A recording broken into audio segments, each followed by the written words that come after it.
I will get started in just a second. See if anyone joins. Good evening. I just decided to hop on if you guys just wanted to hang.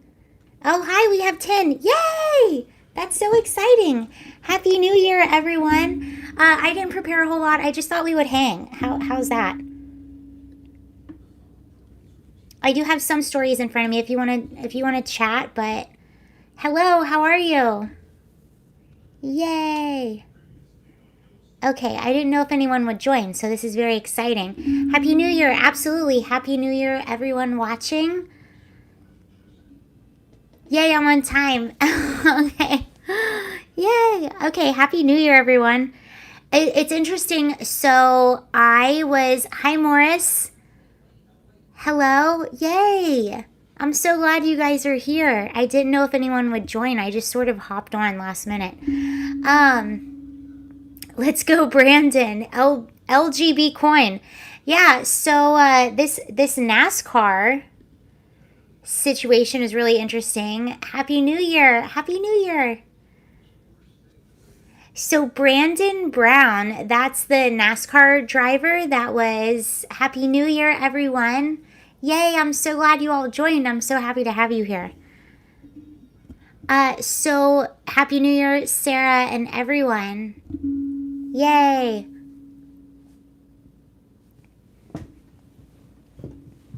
I'm glad you guys are here. Hi, Sarah. Happy New Year. Happy New Year, Leonardo. Siri, calm down. Every time I get on a live stream, my Siri goes nuts. You have to feel for Brandon Brown. Yeah, so Brandon Brown, speaking of Let's Go Brandon, it started at a NASCAR race with a driver named Brandon Brown, and he was being interviewed after he won, and the crowd behind him was screaming or was chanting Let's Go Brandon. So I believe it was an NBC reporter, and regards from Prison Colony, aka Australia. Oh no, Australia. Oh gosh, yes, I've heard. I'm so sorry. I'm so sorry about that. So this NASCAR driver, he's being interviewed. The crowd behind him is chanting, "Let's go, Brandon!" And the NBC reporter is like, "Oh no, they're chanting F Joe Biden." Excuse me, I'm sorry about that. I didn't mean to screw that up. They're chanting F Joe Biden, and the NBC interviewer is like, "Oh, they're saying let's go Brandon. How cute." So this poor NASCAR driver, Brandon Brown, who's completely innocent, got in the middle of this whole situation, and because of that, thank you, Az. Because of that, he had a really hard time finding sponsors, and as a race car driver, sponsors are a really big deal. And the Let's Go Brandon cryptocurrency decided to sponsor him. So they put out a picture with his new car with the Let's Go Brandon cryptocurrency displayed on his car as his new sponsor. And after they put this picture out, like everyone was going nuts all day about this. After they put it out, NASCAR came out and said, just so everyone is clear, this was a premature little like PR stunt, and we haven't actually. I'm going to talk about it in just a second. Thank you for reminding me. They were like, we actually haven't approved this, which is really interesting because you would think if they were planning on approving it, they wouldn't have said anything. So it's just interesting that they said that the promotional materials were put out prematurely because NASCAR has not approved them as a sponsor, but hopefully they will. It's just a little odd that they felt the need to come out and say that beforehand, but we'll see what happens. Imagine the friendly lives Brandon Brown. Yeah, and I feel bad for him because he didn't ask to be put in the middle of this, and then he, tried to be cool about it. He tried to have a sense of humor about it, and he tried to be neutral, but even that wasn't good enough. Like, he couldn't get sponsors. People didn't want to associate with him because of It's just the whole thing is so silly. It's really silly. And NASCAR, I mean, come on. They allow BLM stuff. Like, I get it if they want to totally stay out of politics and stuff like that, but they allow BLM stuff. So if you're going to allow that, you have to be an equal opportunity employer. You know what I'm saying? Like, allow all of it. NASCAR. And this is coming from someone, I don't know if you guys know this about me, but my dad was a race car driver, so I grew up on the racetrack. My dad, Brandon Brown, drives Camaros. My dad drove Camaros. But yeah, so I'm a huge fan of racing. I grew up on the racetrack. My dad was a race car driver, and I'm disappointed in them. Very disappointed. Marjorie Taylor Greene. So someone just brought that up. That was, thank you, Tianan. Marjorie Taylor Greene. That was probably one of the biggest stories of the day. So Marjorie Taylor Greene, who is a congresswoman, got permanently banned on Twitter. And let me see what she said. Okay, Twitter permanently boots Marjorie Taylor Greene over vaccine misinformation. Okay, here's the thing. You do have to be I am a very small person that makes videos and does things on YouTube. Therefore, I'm very careful. I'm very careful about some things that I say. I, understand Twitter is like the KGB. They rig information and opinion in favor of one party. Yeah, they seem to not care so much about misinformation if it comes from the left, but if the misinformation comes from the right, they seem to care a whole lot more. And I'm very careful about what I talk about on my YouTube channel because I am a smaller content creator. So that's why I've shied. It's not that I don't have an opinion, but that's why I've shied away a lot from talking about like mandates and vaccines and like COVID and all of that stuff. I've sort of stayed away from that. Do you worry your dad might crash in a race? Oh, good question. I'm so glad you asked that. Actually, okay, let's backtrack and then I'll go back to Marjorie Taylor Greene. My dad was a race car driver growing up. My dad actually passed away a few years ago from cancer. So he didn't pass away from getting in a car crash while he was driving. Although I did see my dad get in a few pretty gnarly accidents. And the thing about race car driving at my dad's level is that he would be in the garage for like months working on a car. He didn't race for NASCAR, although we've been on a few of those tracks. That way he was an IndyCar racer. Sorry to hear that, Sarah. Oh, it's okay. It's, you know what? It's life, and he's in a better place. But yes, he passed away from cancer a while back. But I did see him get in a few pretty gnarly accidents. There was one accident that he got in, and he had worked on his car for months and went out to race it. And that's the kind of crappy thing when you're on his level racing. You'll work on these cars forever, and then you go out and race and you get a wreck and you total your car, and then you're just kind of back to square one. But how he would build his cars is we would go to the junkyard, get an old Camaro, take it back to his garage. He would take the shell off of the Camaro and then completely rebuild the inside of the car. He would build the engine from scratch, just everything. He would totally rebuild, and then he would put the shell back on the car. But one accident that he got into, he was racing, and hi Max, and you know how the race tracks, they kind of tilt up, so they're in a circle and then they tilt up a little bit. Well, a car from one of the upper lanes, a tire somehow fell off of it and it was rolling down the track, and my dad hit it and his car went on two wheels. And I think that's just because they're going so fast around the track. Maybe I was so young when I saw this and it was really freaky, but my dad was fine. But his car went up on two wheels. I remember that. And it was caused somehow by this tire that was just rolling down the track. And the next day we actually went to Six Flags. But I do remember he had a headache. But other than that, he was fine. But yes. yeah, he got in a few pretty bad accidents, but did not get terribly injured from that. Maybe brain damage. I don't know. Maybe it was some of that. Sarah, what does your t-shirt say? Oh, so my t-shirt actually, it says Chillmark. That's a place in, it's actually a place in Martha's Vineyard.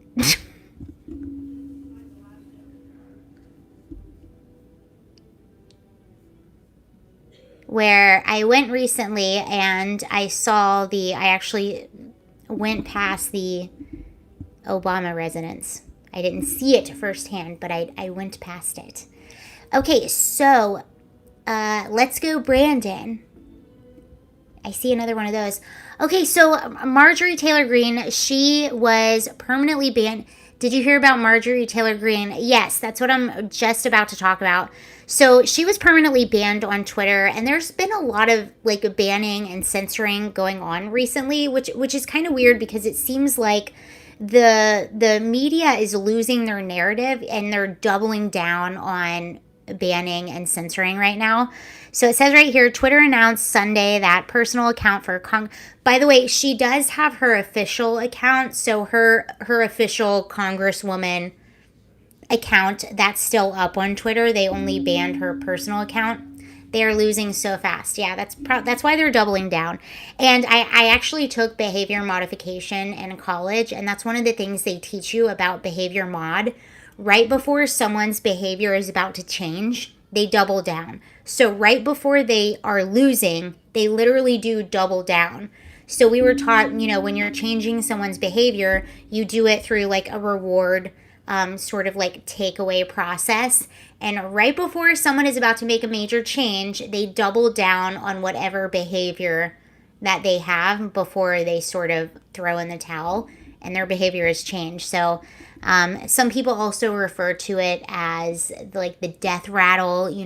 I know that sounds really like morbid, but they refer to it as the death rattle or just all kinds of other stuff. But it's when you like double down before a major change is about to happen. And I almost think that's what's happening with the media right now. Did you hear about YouTuber Vosh? No, Max, will you tell me about Vosh? I know who Vosh is, but I did not hear about what recently happened with him. So I'll keep my eyes on the chat. But it says Twitter announced Sunday that personal account for Congresswoman Marjorie Taylor Greene has been permanently suspended for repeated violations of the social media's platform policy on the COOF.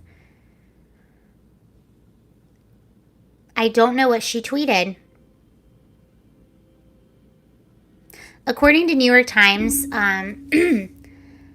tech reporter Davey Albert, Twitter confirmed to him that Greene had 5 strikes against her within regard to the platform's medical misinformation policy, and she will not be allowed to reinstate her account. So again, this is her personal account. She still has her her official congressperson account, whatever that is. Twitter confirms that Marjorie Taylor Greene has gotten up to 5. Okay, we already know that.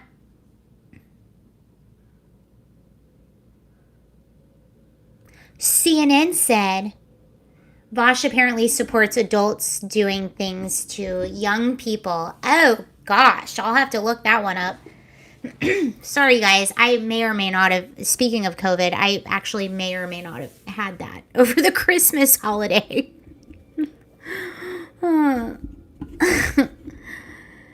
CNN fact checker Daniel Dale responded to the news in a couple of Sunday tweets saying Georgia Rep. Marjorie Taylor's 465K follower personal account. What did she say? Do you guys know what she said? And it's interesting. There is something to be said. I saw a few videos of just random people on whether it's like TikTok or whatever their social media is, just random people on social media just celebrating, like literally random people that probably don't know like 2 things about politics, just celebrating the fact that she's been banned on Twitter. They're like, oh, this is such a great start to the new year. If you're someone celebrating the fact that anyone has gone banned off a platform, whether or not you agree with the person. And I think some sort of banning could be appropriate in just like extremely, extremely rare, extreme cases. Maybe that could be appropriate. But if you're someone celebrating a congressperson being banned off a social media platform, like you're not the good guy. You're just not. Oh, okay, yes. All right. Someone just said, I did read that earlier. That she was quoting CDC guidelines. So she was what I'm going to guess what was happening is she was pointing out the hypocrisy with certain guidelines. That's what I'm going to guess is what happens. Okay, so this is how she responded. So she got on Telegram and responded. J.K. Rowling is probably next on the chopping block for Twitter, probably. So it says right here, Green responded via Telegram, according to Alba. Okay, that's the person reporting on this. So this is how Green responded to her being banned. Maxine Waters can go to the streets and threaten violence on Twitter. Kamala and Ilhan can bail out BLM terrorists on Twitter. CNN and the rest of the Democrat propaganda media can spread Russia collusion lies. And just yesterday, the chief spokesman for terrorist IRGC can tweet mourning I can't pronounce that right. Soleimani. But I get suspended for tweeting VAERS statistics. Twitter is an enemy to America and can't handle the truth. So that's what she tweeted out in response to her being banned permanently on Twitter. She still has her Congressperson account, but does not have her. Dang, and she had almost 500,000 followers. All right. Well, that's the news of the day. And then this apparent interview. I haven't watched it yet. Has anyone watched the Joe Rogan? I think it's Robert Malone, where he was interviewing a doctor, and apparently, I'm seeing that some people can still get it on YouTube, but apparently this was taken down from the tube. And what happens, it's sort of like the Streisand effect. It's like, I don't understand why people do this, because they make the topic more desirable for people to look up. When you ban someone or when you try to censor something, it makes more people interested in what they were saying. So that's why I don't understand why, if they were to just leave it alone, a lot of these topics would kind of die out, but they are intent on censoring them or taking them down. And then I think that makes even more people interested to see what's going on. It's like, what's all the hype about? What are they so mad about? I don't understand. Anywho, they definitely shouldn't be allowed to censor Americans against constitutionally protected rights. You know what's interesting? When I was I actually had, I'm sorry you guys, I was sick. I may or may not have had the virus. But if I did, it was incredibly mild. Why do people keep using that platform? It really is it's a good way to reach a lot of people. And I know it sucks because I watched Dr. Peter McCullough and Dr. Malone. Yeah, I think I'm going to watch that actually tonight when I get off of here. Because they are good platforms, and there's a lot of people that still use those platforms. There's a lot of information that is shared. And it sucks that they do that, and really it hurts them more than it helps them, because whatever they're trying to censor, like it makes people more interested in wanting to see those topics. Anywho, while we're here, before I move on, so because I was sick on Christmas, we did our Christmas yesterday. And, I did Christmas Eve with my immediate family, and then we did Christmas yesterday with sort of my extended family. And we always do a thieves Christmas, and I got, I think, the best present. It's a dancing cactus.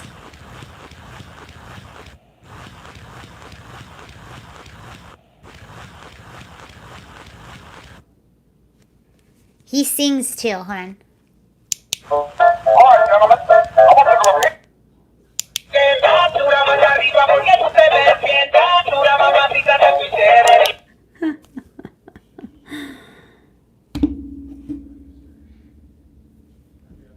he did play other songs.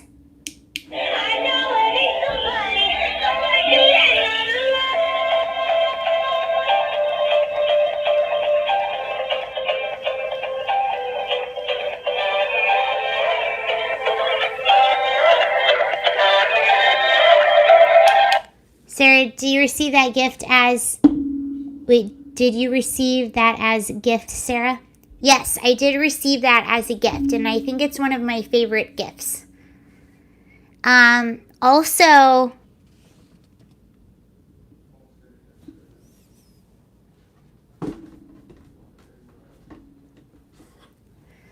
I decided to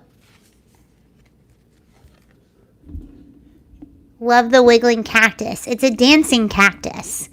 But this, I actually decided to keep my fart book. I didn't give it away because I loved it so much I wanted to keep it. So we do like a Thieves Christmas where you do kind of like gag gifts. And this was going to be mine this year. I read it for you guys on this channel, but I decided to keep it. I didn't want to give it away. But I did. I got the dancing cactus for Thieves Christmas.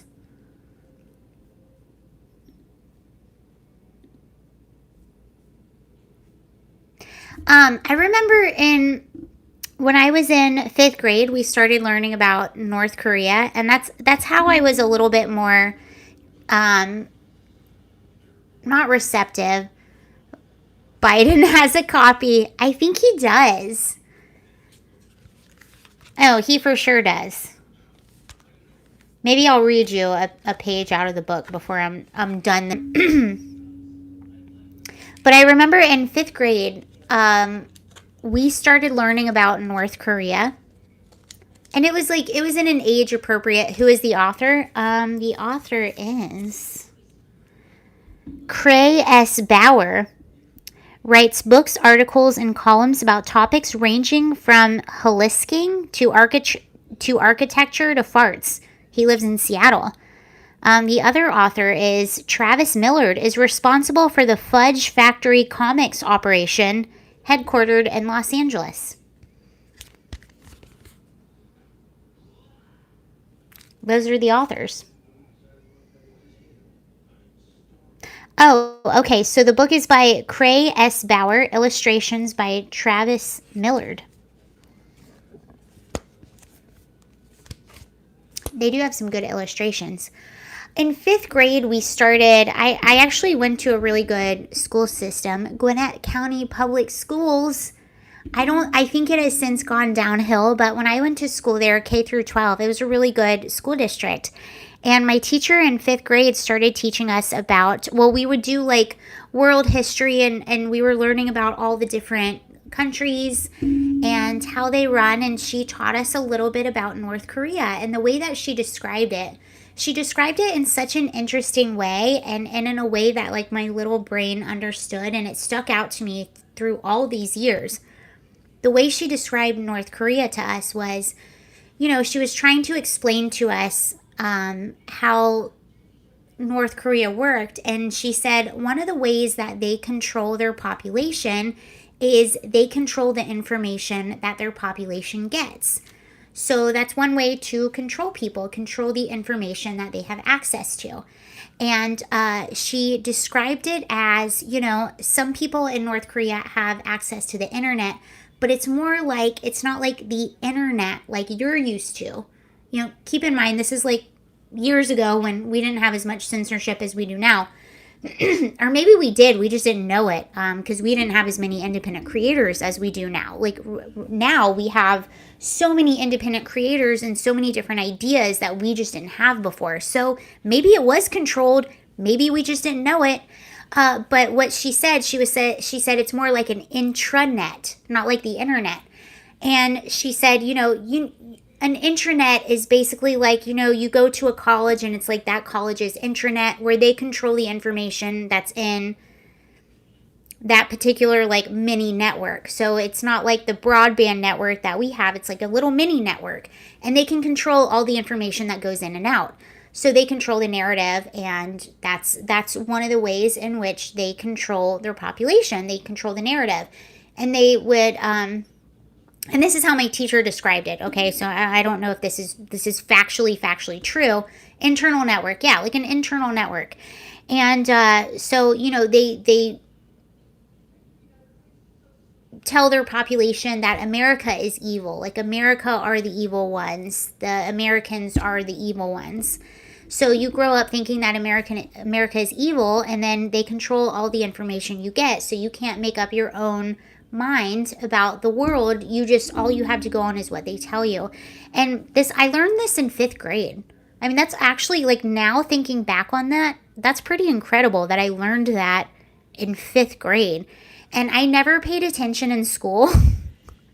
I did really bad in school, but for some reason, that's one thing that really stuck in my head. What that lesson that my teacher taught me about North Korea. And that's how, like, now as an adult, when I see the censorship or when I see the suppression of certain stories, I think back to that. And that's one of the ways that you control a population. If you can control the information that your population has access to, you can essentially control their minds. And it's not that hard. But that's one thing that really stuck out to me. And that I was thinking about that earlier today, and I'm like, man, I really appreciate that about this teacher. This random teacher taught me this lesson, and somehow it stuck out to me, and it never left my brain, and it really shaped the way I think as an adult. Just that one little tiny lesson that she taught. J.K. Rowling won Person of the Year in a poll. The Guardian newspaper deleted the poll. Very not cool. Yes. I'm glad you brought that up. Sort of like teachers are doing the youth of our country now. Sort of like yeah. Isn't it crazy, Marcia? Like, I thought about that teacher, and when I was in school, when I was in elementary school, because this was 5th grade when I learned about North Korea, and it was just one of those, like world history, you're just learning about the different countries. It's not like we spent all this time on North Korea. For some reason, that just stuck out in my head. But this is when teachers were objective, and they just taught facts, and they just taught the truth, and they didn't talk about their politics or their ideals. They just taught the truth, and that did me a great benefit because that allowed me as an adult to be an independent and a critical thinker. It was the late 90s, early 2000s when I was in school, and I'm so thankful because I really do think I just hit the line. Like, I was the last to have this objective education. I really do think, like, in within the few years that I graduated high school, I think I was the last to have just a very objective education.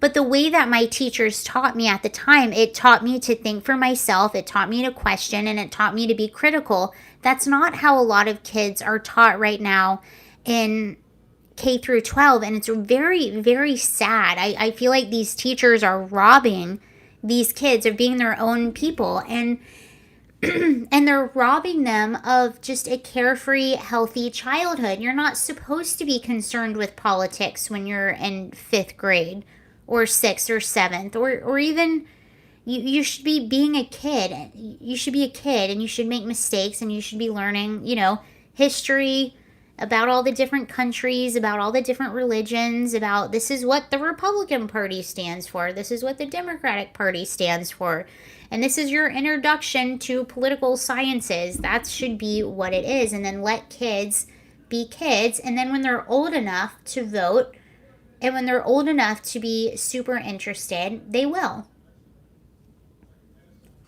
It's very sad. Would love for David Barton, founder of Wall Builders for national. I truly believe the objective is to make sure people don't think for themselves anymore. It almost seems the case, doesn't it? It really almost seems the case. It seems, Marcia made a really great point. It really seems as though they want to teach people what to think and not how to think.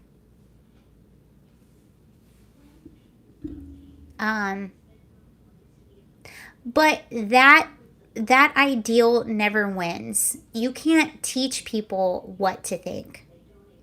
It never wins. It might seem like it's winning for a little bit, but it never, at the end of the day, it never, ever, ever wins. You can't control people. And back in the day when I was in school, my teachers would come to class and they would have their little I voted stickers on. And so you knew that they voted, you knew that they were interested in politics, but they would never tell you who they voted for. I remembered when the left used to champion free speech, where their ideas have gotten so bonkers that they can't be for free speech anymore, because if you were allowed to debate, a lot of their ideas wouldn't win those debates, I think.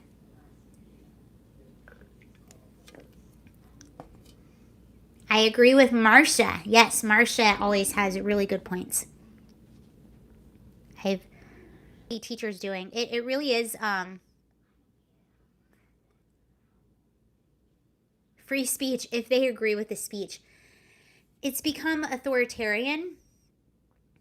It's become about control.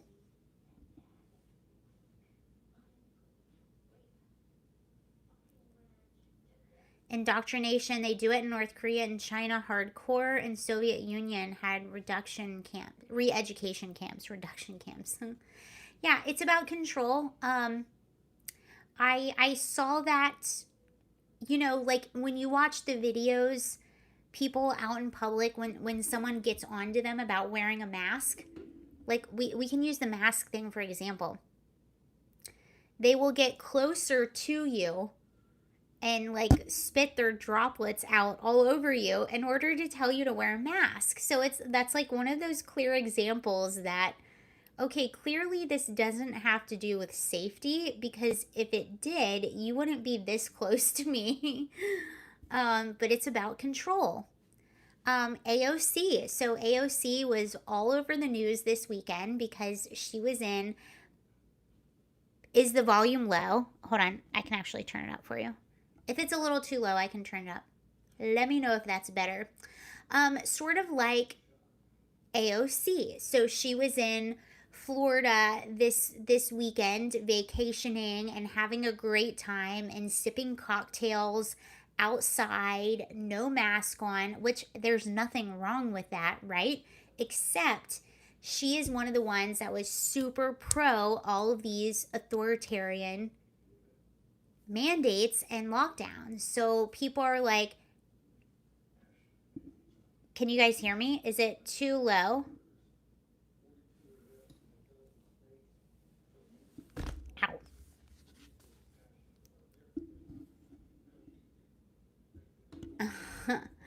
Too authoritarian for Obama. Well, AOC, so she's in Florida enjoying all of this freedom, and people were calling her out on her hypocrisy. And that just goes to show you it was never about the truth. It was never about health. It was about control. It was about something that was pure political theater.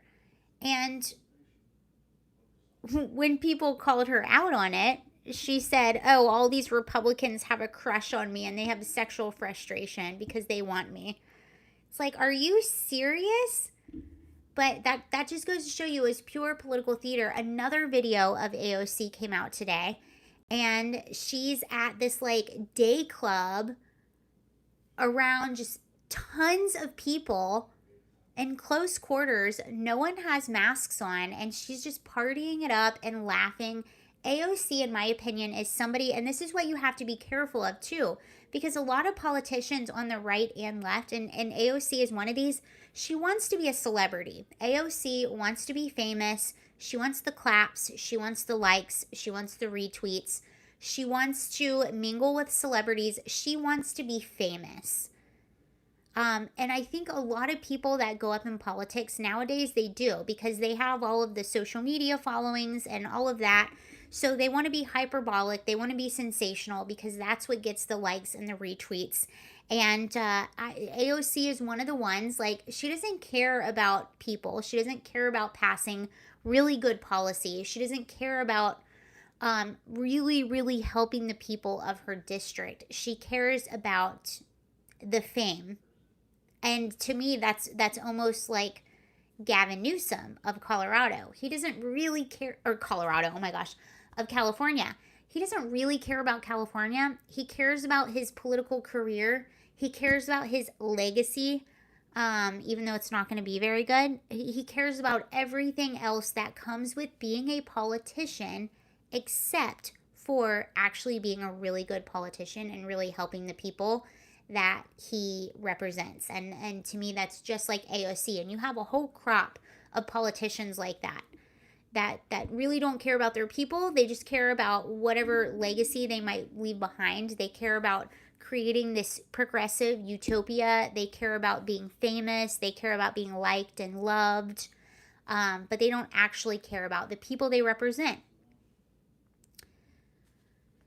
We used to have dial-up internet. I remember dial-up internet. Her eyes are too big.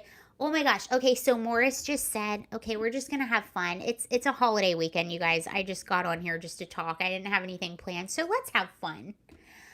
So somebody just said AOC's eyes are too big and close together. Okay. One of the best tweets of 2020 was Tucker Carlson, who on his show, he had a picture of AOC, and it was like one of those pictures where she had the crazy eyes, and this leftist tweeted out a screenshot of Tucker Carlson and this picture of AOC, and he said, the tweet was, wow, Republicans have stooped so low, they legit just put googly eyes on AOC. It wasn't googly eyes. That's a tweet that goes down as a really good tweet of 2020.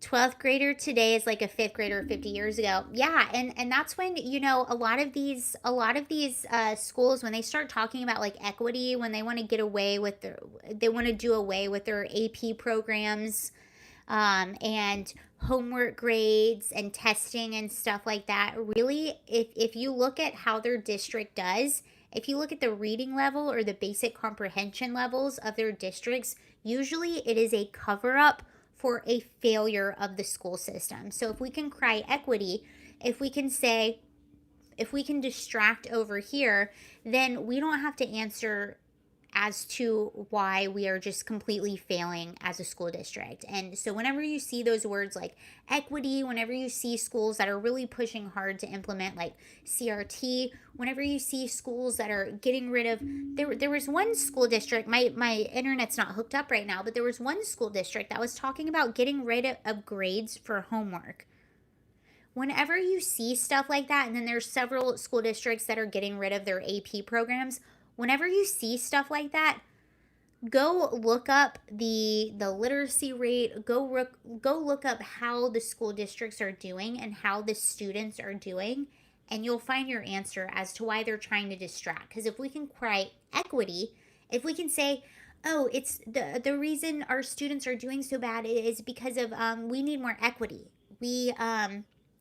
It's systemic racism, and that's why our school district is doing so bad. It's not because we are failing as educators. Oh no, it could never be that. It's something different. So that's really what they're doing. And there are some teachers that are actually calling this out.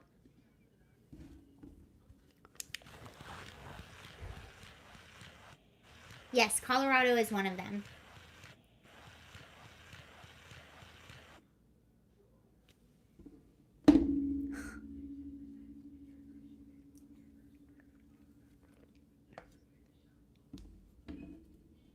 Colorado is one of those school districts. But it's always a deflection. And you can actually use that for anything. Anytime someone screams,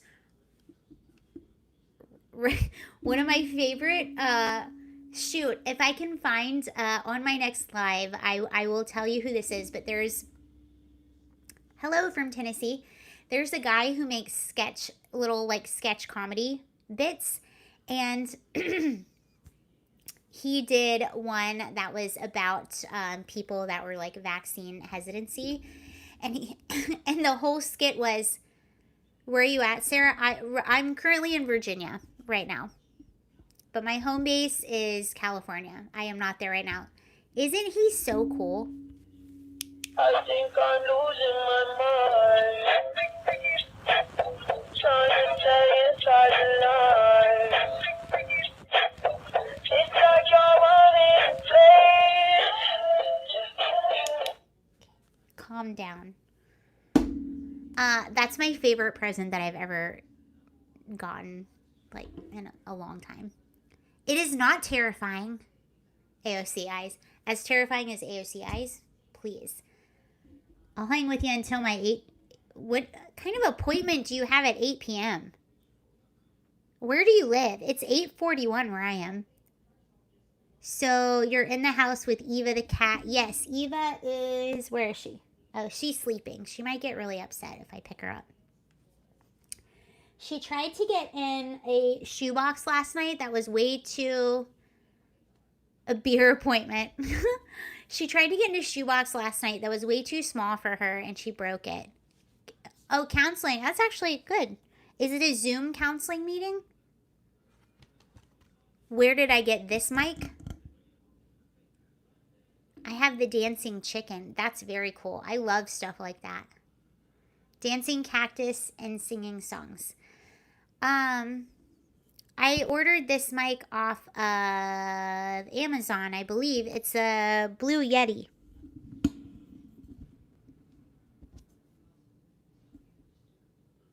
Yes, the mic. It's a lot of people that I've watched on YouTube have these, but it's a Blue Yeti. And I believe it was about it was under $100. It was right around $100. I used to have I've been an Audio Technica girl for a while, so I had the Audio Technica AT2020 mic. It was a condenser mic. I had that for a long time. This one is a USB mic, so I can plug it right into... I actually plug it, so right now I'm on my cell phone, and I plugged it right into my cell phone. Can you see that? Yeah. So I have the cord right here. There's a little adapter, which you can't really see. But I have an adapter that will take it right into my phone. I had the AT2020 that hooked up to a little like condenser and had that for a while. But I actually broke that one by accident. I still have it. I could probably fix it. But I had been hearing about the Blue Yeti for a long time, so I was like, you know what, now that my mic is broken, I might as well just take this opportunity to try the Blue Yeti, and I like it so far. You just have to learn how to... Sometimes I'm still figuring out how to do the settings, because there's a bunch of different stuff going on here. So you have to figure out this, which I'm still figuring out. Yeah. But I like it. I like it a lot. I like it a lot. Anywho, another thing that was quite funny was, I don't know if anyone watched CNN on New Year's Eve. I did not watch CNN on New Year's Eve, but I saw some of the clips. First of all, Andy Cohen, who co-hosts with Anderson Cooper, went on a complete rant about Mayor Bill de Blasio and said, "Sayonara, sucker," which I thought was hilarious. He was wasted on air and did a whole rant about Bill de Blasio, which I thought was funny. And then, at another point throughout the CNN's New Year's Eve night, they were showing tweets sort of on the... Yeah, Don Lemon. I didn't watch a whole lot of Don Lemon, but I did watch where they had the ticker sort of going underneath the screen, and they had people tweeting in, and they had, like, They had troll tweets, like Ben Dover tweeted them. I Need a Black Man tweeted them, and there were a few other just like Bart Simpson troll names, and it cracked me up because I just, a lot of you are salty cracker fans. The old fake tweet gag. I mean, it's the old Bart Simpson gag, and I couldn't. I'm like, how does this keep happening? Because the same thing happened to Joe Biden on Christmas when they were watching the NORAD tracker. The guy called in and said, "Let's go, Brandon," and Biden repeated, "Let's go, Brandon." I'm like, how does this keep happening? And I know a lot of you are Salty Cracker fans, so I watched the Salty Cracker. He had a video on this, and I think he was spot on in what he said. So he had this video about the people that had these fake Twitter accounts, and they were just totally trolling CNN. I mean, trolling CNN. Bart Simpson style trolling CNN. And you think to yourself, you're like, how does this happen? These people have editors, they have like all of these people that should be, watching this stuff before it comes in. And what the Salty Cracker was saying, and I totally agree with him, is that no one else is calling in. The reason that a troll got through to Biden was that no one else was calling in. No one else cares. He's not as popular as they were telling us that he was, and no one else is calling in. That's how the one guy that was trolling got to get through to the president. And that's how the people tweeting at CNN, where nobody watches CNN anymore. No one does. And that's how these trolls got through to CNN and got through. I mean, it was, if I can find a video of this, I might make like a little short video about this because it was hilarious on CNN on New Year's Eve. It was one after the other. It was Bend Over, I Need a Black Man, something like Touch My Penis, or excuse my language, you guys, but it was just like Bart Simpson name after Bart Simpson name after Bart Simpson name. And I think he was right. It's because no one else is tweeting at them. Nobody cares. Nobody is watching them. They're not popular. They do not want to engage with them. So that's how all of these trolls are getting to the forefront and making it on television and talking to the president, because nobody else is. Even the people that voted for him, they didn't vote for him. They voted against someone else. And then he became president and they're like, okay, we don't care anymore. Oh, we got the orange man out of office. We don't care anymore. And I think that's what's happening. And it's so funny. It was literally one after the other after the other. And no one seemed to notice it. He wasn't elected. He was implemented. Well, yeah. I really enjoyed tonight with you, girl. Oh, thank you. I enjoyed it too. I thought I would just hang out with you guys. I'm sorry. I didn't have a whole lot planned. Bend Over, Need a Black. Oh, Mike Oxlong. Mike Huck. Okay, I can't remember how to say that one. Most YouTubers kill CNN on the viewership. Yeah, and that's another thing. And CNN has, Brian Stelter has talked about this before. And they wonder why, like, people on YouTube get more viewers than they do. Nobody trusts them. They're content creators. They're not journalists. I think it was, I can't remember who originated the content. Oh, it was Ryan Long originated, like, they're not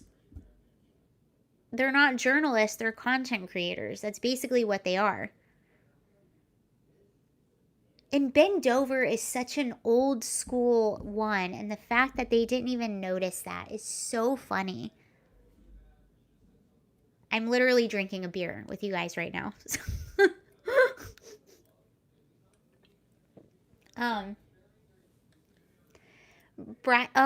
that was another thing that happened last night. Don Lemon was like, I do what I do, and a lot of people don't like me.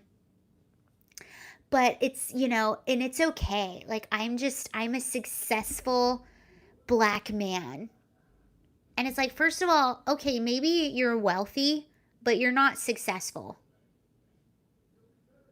I don't see Don Lemon as someone that is successful. Maybe he's very wealthy. But if your career is getting on television and being a propagandist all night, every night, and your viewership sucks, your network sucks, and you're not an honest person, that, in my opinion, is not success at all.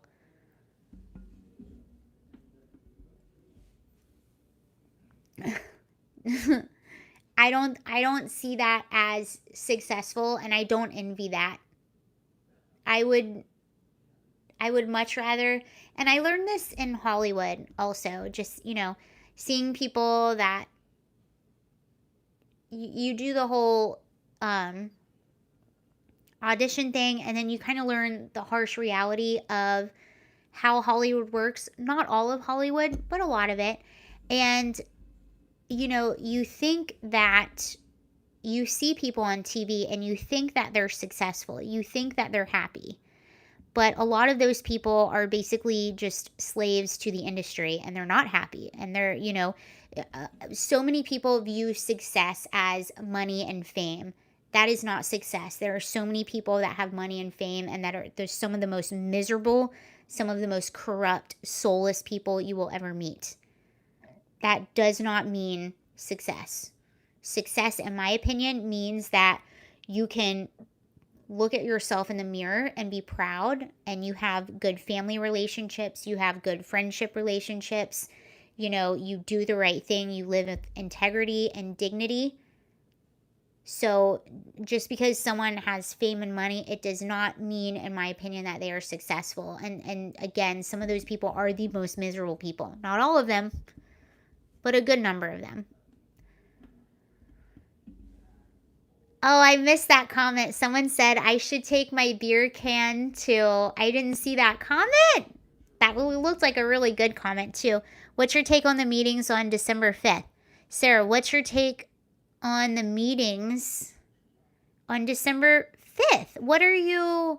Can you be more specific? Whoever just said, what are my takes on the meetings? Hi, Glenn. How are you doing? Someone just said, what are my take on the meetings on December 5th? Can you be more specific?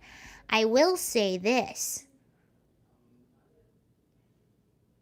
It's the hustle. So apparently, Trump is Elon Musk 2024. So apparently Trump is supposed to have, give a speech or do some sort of thing on January 6th of this year. Oh, that's going to break brains. Toast to the new year with your beer. Yay, cheers. It's my little beer. What do you think about Jan 6 and CNN? Well, here's what I think about it. I'm not saying that, first of all, January 6th was for anyone that did anything violent or that broke in or that did anything bad. I don't like that. I'm all about being peaceful with whatever your protest or your thing is. That being said, there were two camps of people. There were some people towards the front that were aggressive, which I don't agree with at all. But a lot of people didn't know what was going on and just walked in. And what I think happened, I can go further into conspiracy land, which I won't get into right now, but I'll tell you what we do know for sure. I think that this was putty in the hands of a lot of people because a lot of the left-leaning media had created this caricature of people that supported Trump. And they had built that on lies and stereotypes. And it was just this big caricature of a Trump supporter. And when January 6th happened, it was like finally they had proof that this caricature existed and they could use that. You know, the same people that said that all of the rioting over the summer of 2020, the same people that said that was peaceful protesting, all of a sudden were just appalled at January 6th. And I don't condone being aggressive, and I don't condone not being peaceful. I don't condone breaking into anywhere that you don't belong. That's not what I'm saying. But what I'm saying is they used this, and not everyone there was guilty of that. Some people just walked in, they didn't know what was going on. There's just a lot of different angles to that whole situation. And I think the media took it and ran with it because they finally had proof to this caricature that they created. So it was almost like putty in their hands. There were some times where I was watching like ABC or like some sort of like local news channel, and they were covering January 6th, and I almost could not, it was almost funny how they were covering it. It's like, you cannot be serious. You literally ignored these riots that were happening all summer, and now you're appalled? This is the worst thing that's happened since. No, this was an event that happened. And then this was also an event that they took and they made into something bigger to give themselves a ground to stand on, if you will. And they used that, and they used it to their advantage. They loved it. They absolutely loved it. Do I think that Antifa... Oh, I'm sorry. I read that wrong. And yeah, I have a lot of other opinions, but I'll keep it YouTube friendly. But they wanted that to happen. They needed something like that to happen. And what was really bothersome is, I don't know if you guys remember, but there was the Million Man March that happened in December right before that.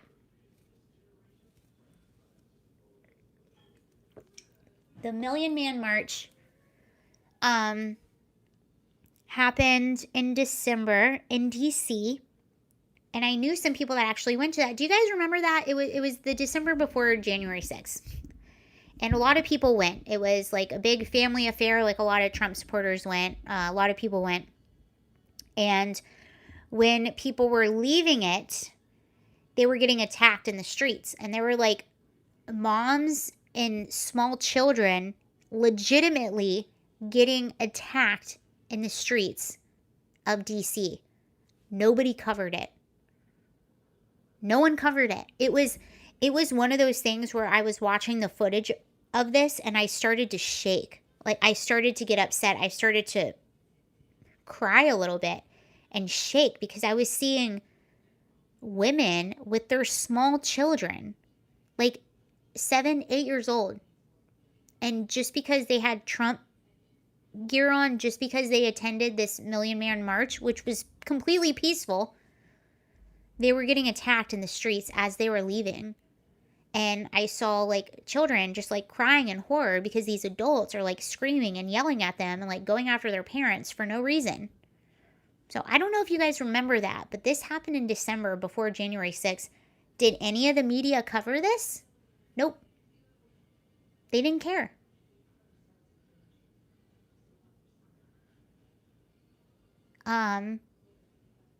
So for everyone to ignore all of that and then be appalled by January 6th, which I was appalled by some of it as well, certain aspects of it, that it was very strange, to be honest with you. Yeah, it was really, really strange how they can be silent. And I think that they used this to prove this caricature that they created of Trump supporters. And how it started, I don't know. If you follow me somewhere else, maybe we'll talk about that. I'm going to be setting up something else so that I can really talk about things, because I have ideas about how I think that started and why I think it happened, but I won't be saying it on YouTube. Good night. I like these chats. Will regret when it gets so big that I will be lost. I love you. Oh, okay. Thank you so much. That's very sweet. Good evening. Love the green uke. Ha ha! I used to have 2 green ukes and I stepped on one. I stepped on it. Was my first one that I learned how to play the ukulele on, and I stepped on it. So I had 4, now I have 3.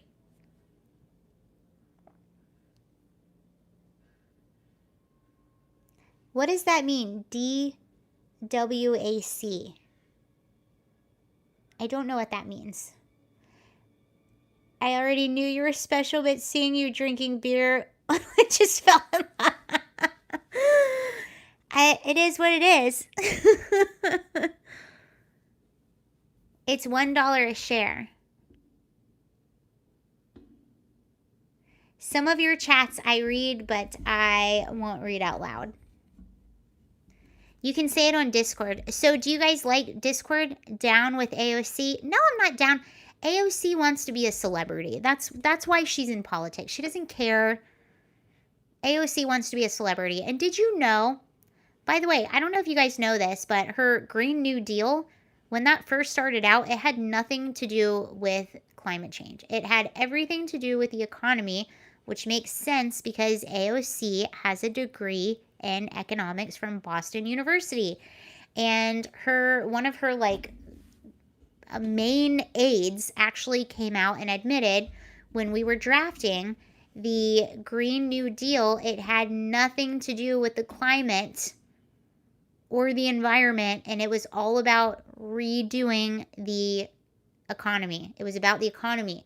But what they do is they will use a catastrophe to sell their idiotic policies and their idiotic ideas, which is what she did. So she shifted. Yeah, we only have 10 years left.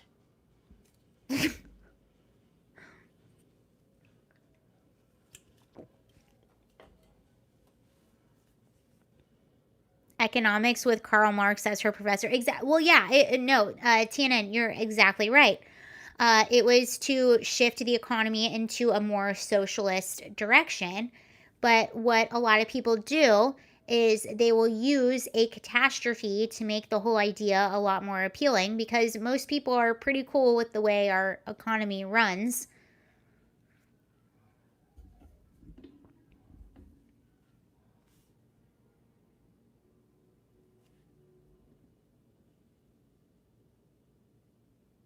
Digital World Acquisition Corporation. I did not know that. Siri, be quiet. I've been on Discord for 5 years from the beginning and am a Spartan. Oh, okay. I don't know. I've never, I'm on locals and I like that. I just haven't done too much with it. Marxism repackaged. Yeah, I'm on locals. Where's your Discord link, Sarah? I don't have a Discord. I'm just asking. Siri, when will the world end? Siri. Oh, I'm not on the internet. It won't come up.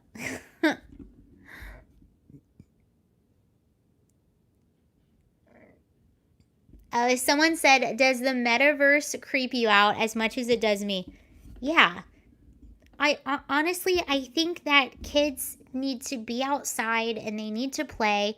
And I think that people need real life human interaction. And that's what people need. Get outside, play in the dirt, go to a playground, run around, skin your knees, get on your bicycle, your skateboard. I don't know. But that's what I think needs to happen.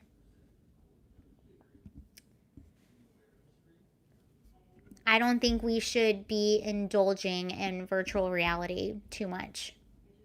Which that's essentially what Meta is, right? It's virtual reality. I don't like that. But you know what's really positive about that is that I see a lot of I'll see ads for the metaverse, and I'll look at the comments down below because I like to get a feel about what people are thinking. And a lot of the comments, even though most of the people seeing these ads are probably liberal people, they're like, no, thank you. We don't want this. It's not good for society. You would be shocked at the intel we have. Oh, silly Willy. Siri, does Jill drink alcohol before bedtime? Yes, ma'am, she does. I don't know if she does. I'll tell you what, though. I think that, so apparently you can record songs on this, and I think I need this cactus to play the Macarena. Press the right button to play a song. Press and hold the left button for 3 seconds and start recording a voice. Release the end of the recording. Press the left button again. Oh, all right. Cactus is another spy device.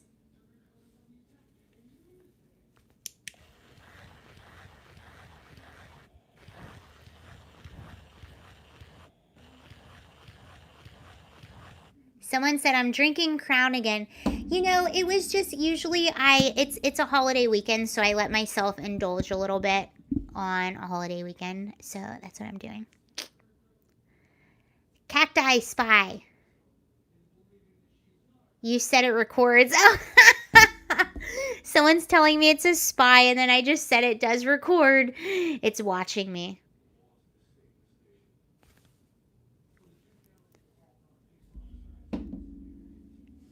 A Furby. I do have a Rumble channel, but I don't upload to that very often. Facebook is trash. I haven't used Facebook in a long time.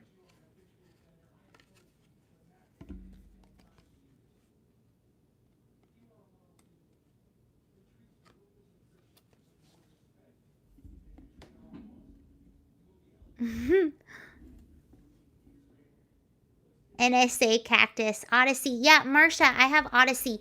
You know what's cool about Odyssey? They actually pay you. I like Odyssey, and I was able to sync my YouTube channel up with Odyssey. So every time I upload to YouTube, it automatically goes to Odyssey. And what I think is really cool about Odyssey is they pay you per upload. So you get paid in cryptocurrency, which isn't a lot. It's really not a lot at all, but it's kind of cool. It gives you an incentive. And yes, you can do you get ad revenue and stuff like that on YouTube, but I think it's cool that Odyssey will pay you with every upload, even if you have a really small following. And it just gives you a little incentive. So I have some money built up in the cryptocurrency that Odyssey uses. But I just thought that was kind of cool and clever of Odyssey. And then all of my videos that I upload... all of my videos that I upload to YouTube, they automatically sync to Odyssey. So if you're on Odyssey, if you would like to subscribe to my Odyssey channel, if I ever get kicked off of YouTube, which hopefully that won't happen, I try to be careful. But yeah, I think that's pretty cool. It makes it very easy because when you're doing things by yourself. Oh, it's in crypto? Yeah, they pay you in crypto. They have it's like library coin. Library coin is what they pay you in. But yeah, I think that's pretty cool. And I do everything myself, so it's hard to like do everything and then upload it to all these channels. It takes so much time.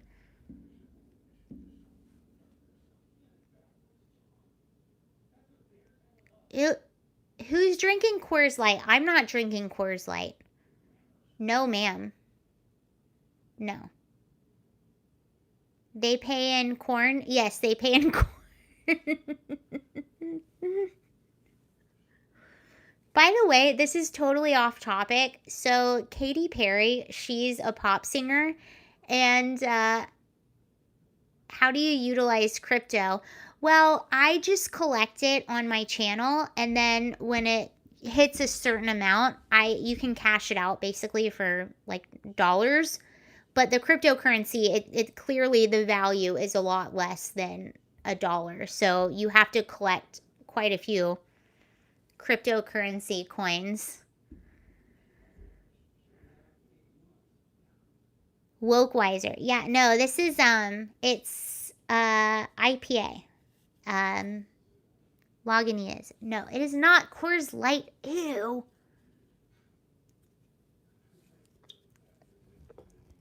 Drink another beer and make us fall in love with you.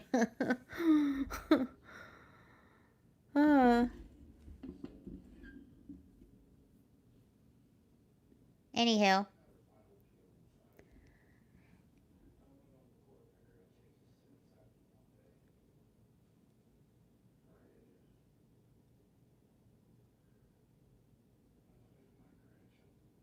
Huh.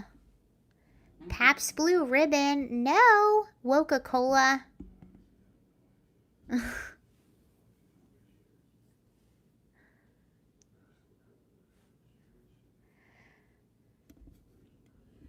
Play some chords.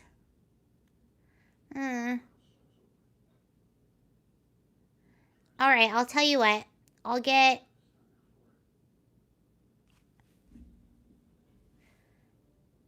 play you a few chords. I'll get one more beer and I'll play you a few chords. But you have to hold for a second because I have to go get it. And maybe I'll bring Eva. I'll do that. NASCAR needs to be fair, Brandon Brown. I agree. Oh, good night. Putting the girls to bed. I'll take a shot for you. Okay, good night. All right, I'll get my uke.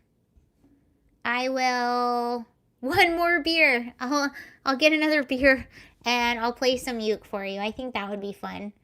Bring us a little something too. Okay, hold on. I'm putting you upstairs so you can't. I'm gonna face you up so you can't laugh at me while I'm digging through all my stuff. Okay, hold on. I'm facing you up. You can look at my fan.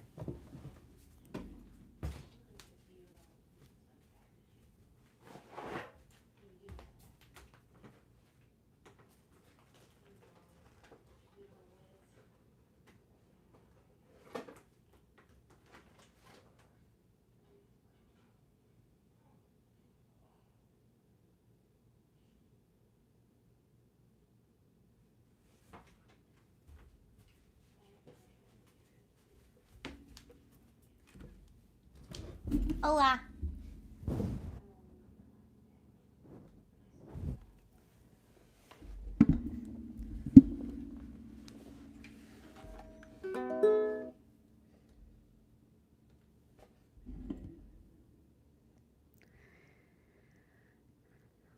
Whoa, hold on. Someone just said pork and sauerkraut New Year's Day for good luck. That's exactly what my mom makes every single year. I'll have to get off in a few minutes. Pork and sauerkraut New Year's Day. Yeah, that my mom makes that every single year. All right, cheers.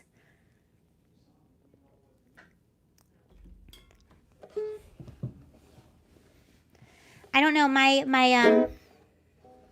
need to back up.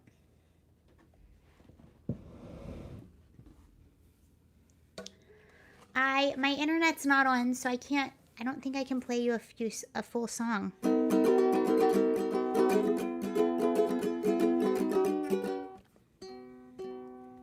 Hold on.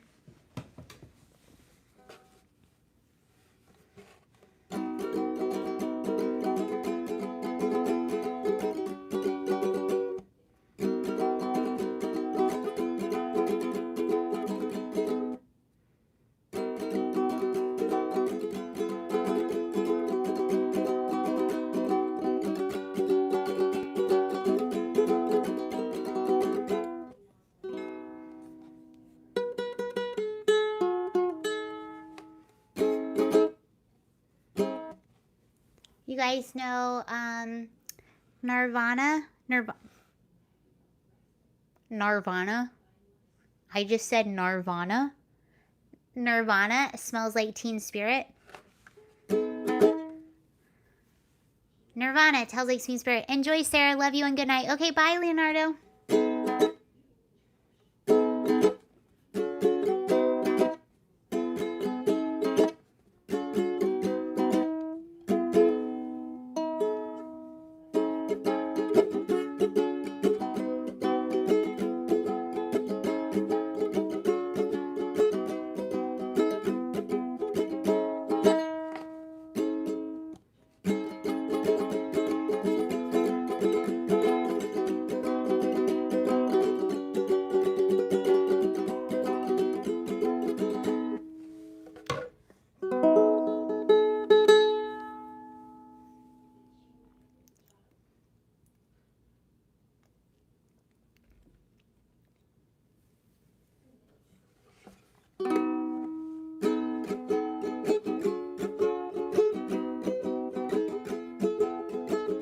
Could you tell that it was Nirvana?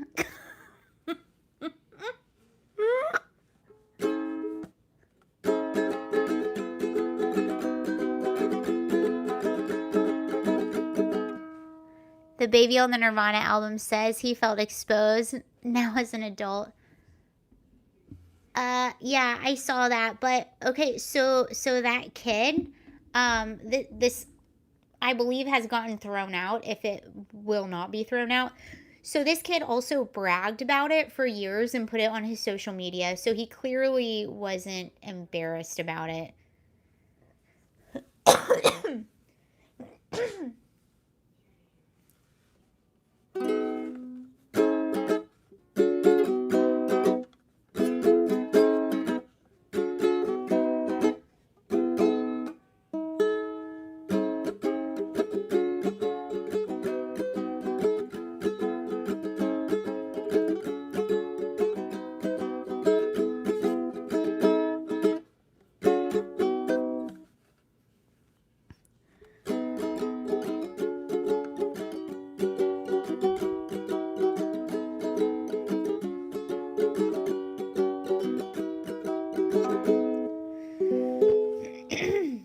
Yeah, he bragged about it for years. He wanted some monetary compensation is what I think he wanted.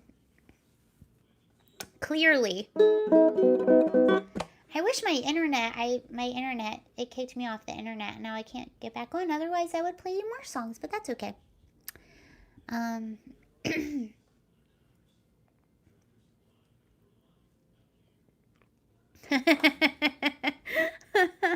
I can't read that one out loud.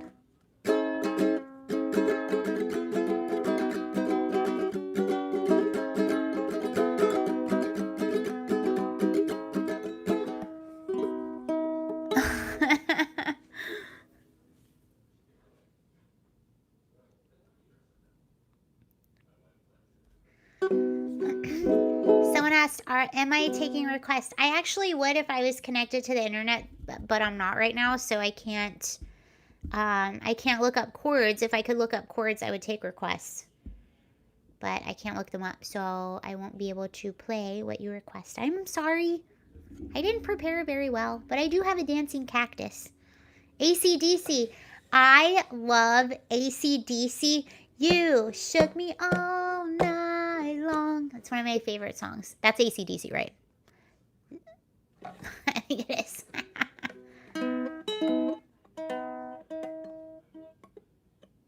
Unless you were Baby Yoda, no one would... What? Sometimes I'll pop in when you guys are talking to each other, but put the mic next to it and play. Oh, okay. But I do have a dancing cactus. Yes, I do.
No.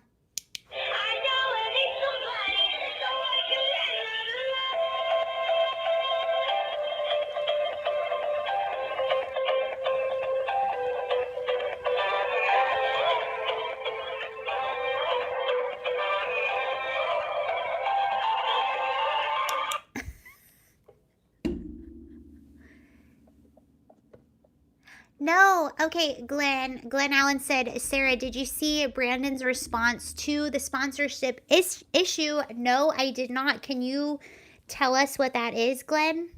I didn't see that.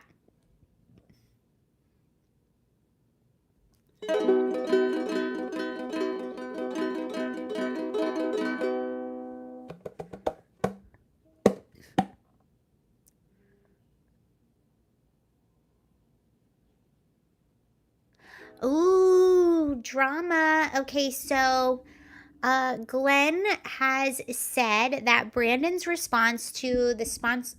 How many beers has that cactus? Who knows? He looks like he had a few, though, didn't he?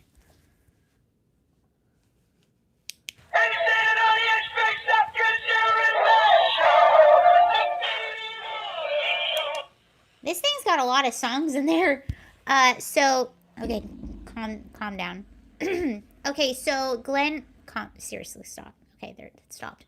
So Glenn said that Brandon Brown actually came back. So what happened was Brandon Brown and his team released.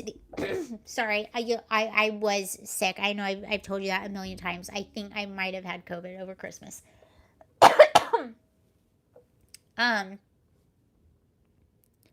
Wow. Okay. So Brandon and his team released these promotional pictures with his new car with the sponsorship LGB coin. So let's go Brandon coin.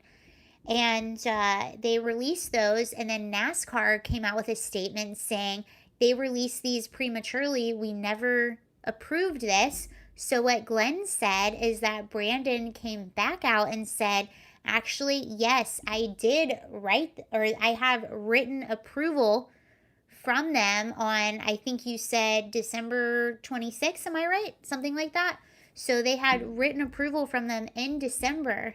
And NASCAR is coming back saying, oh, well, we had to do this at a higher level. Let me know if I'm correct in saying what you said, Glenn. So this is all, we don't, so I'm going to look this up after and see what's going on there. That's really interesting. Yeah, because you would think it's hard to believe someone would release all of these promotional images without it being approved, especially with something as, okay, so Glenn said that's correct, especially with something as, possibly controversial as the Let's Go Brandon. But you're like, well, if you guys allow, if you allow Black Lives Matter, why wouldn't you allow a Let's Go Brandon? So, dang, drama. We'll see what happens. I think they should approve it. Why not? Anyway.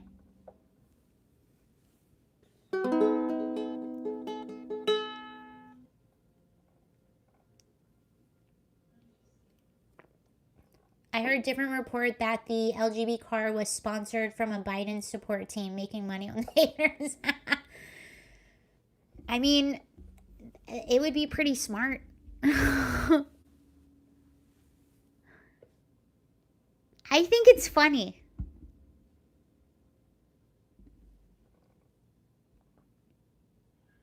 I think it's pretty funny.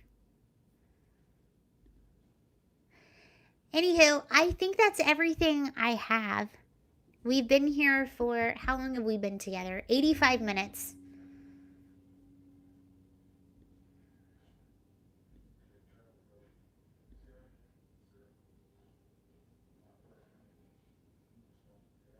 Hello, whoever just joined.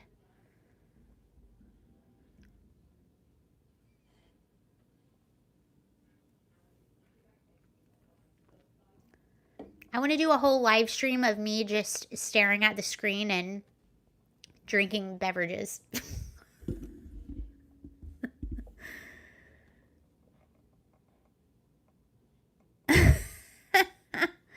I think that's pretty smart. You might as well. We should not abuse our elders. Go, Brandon. Sarah didn't kill herself. No! Don't come after me. I'm innocent. I'm going to do a whole live stream of me just...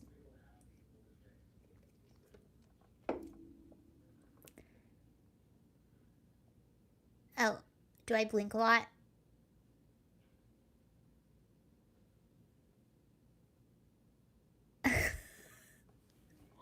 All right. Okay, you guys. That was really fun. Thank you for joining. That was fun. Thank you for joining. I'll see you probably, I don't know, I might hop on tomorrow, but I'll announce earlier before I get on, if I decide to get on tomorrow. But I really appreciate you all joining. That was really fun. Thank you so much, Glenn. Thank you everyone for joining. It was a holiday, so that was a bit more laid back, and I hope you all had a good time. I had a good time. Gosh, I can't. I want to not be sick anymore. Sayonara.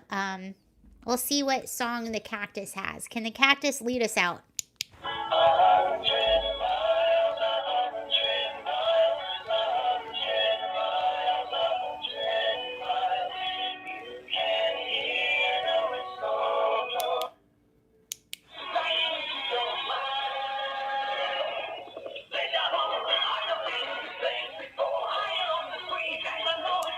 Okay. Okay. Thank you all. I like the singing cactus. I do too. That's my one of my favorite presents that I got this year. All right. Okay. Everyone, have a really good night. Be safe. Be healthy. And I'll see you later. Okay. Bye.